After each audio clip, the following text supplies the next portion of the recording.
अल्लाह मैं ना कन सुन 13 लाख रुपए ने सौदे पिछे 10,000 रुपया छोड़ सुन गलत गल है तुसाने सामने आओ 10 लाख पिया पे अगला बंदा जिद ला के बैठा पे वो आखना पैना लाला से 12 पूरे देने पैने हैं फिर की करसा गल्ला करसा खरियां साफ सच्चियां ते सुचियां हाँ जी वीरो भराओ ठीक हो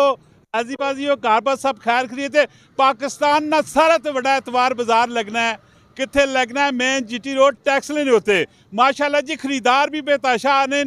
ते वेचने वाले बेताशा ने ते गड्डी आई भी मैं आख्या जरा तुसा दस हटा असा ने पेश ने फालवर बिन जी अस्सलाम वालेकुम जी अस्सलाम वालेकुम जी गल्ला करसा खरियां सच्चियां सुचियां ते साफ सुथरियां 100 च कितने नंबर देने हो वीरे जरा कमेंट में तुसा लाजमी दसना है केड़ी गड्डी किन के आए हो होंडा सिविक EXI 2004 मैनुअल है ते की समझने हो कि गड्डियां महंगियां होईयां पियां के सस्ती होईयां पियां नहीं गड्डियां ठीक है क्यों ओवरऑल महंगाई बहुत ज्यादा हुई पई है तो उस हिसाब नाल गड्डियां दी कीमत ज्यादा हो गई ते तुसा नी गड्डी नी की कीमत है 13 लाख 13 लाख पक्का ठक्का 13 लाख है या की वे ਤੁਹਾਡੇ ਵਾਸਤੇ 10000 ਛੋੜ ਦੇ ਸਾਂ ਜਿਹੜਾ ਬੰਦਾ ਤੁਹਾਡੇ ਨਾਲ ਸੀ अल्लाह मैं ना कन सुन 13 लाख रुपए ने सौदे पिछे 10,000 रुपया छोड़ सुन गलत गल है जी 10000 और छोड़ दे सर 10,000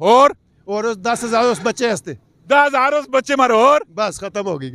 30,000 30,000 बस 1270 1270 फाइनल देखो जिस टाइम पैसे सामने आओ गड्ढे पे होने ना तो फिर मजीद मेरे ख्याल से 1,50,000 रुपया और भी हो भी नहीं ना मैं दस ही बड़े मैं तेरा पे आखना मैं तुसा पे आखना तुसा ने सामने आओ गड्ढे नोटा ने पे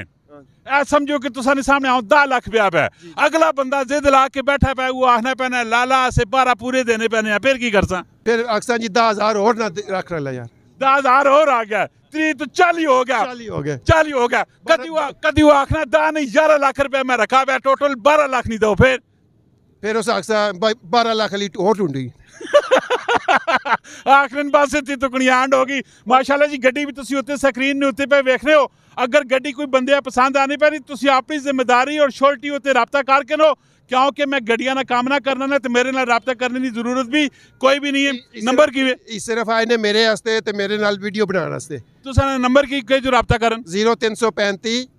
515 3268 लाजमी तुसी नाल राबता करियो तो अपनी गारंटी श्योरिटी मिलने अगली वीडियो जी फी अमान अल्लाह पाकिस्तान जिंदाबाद।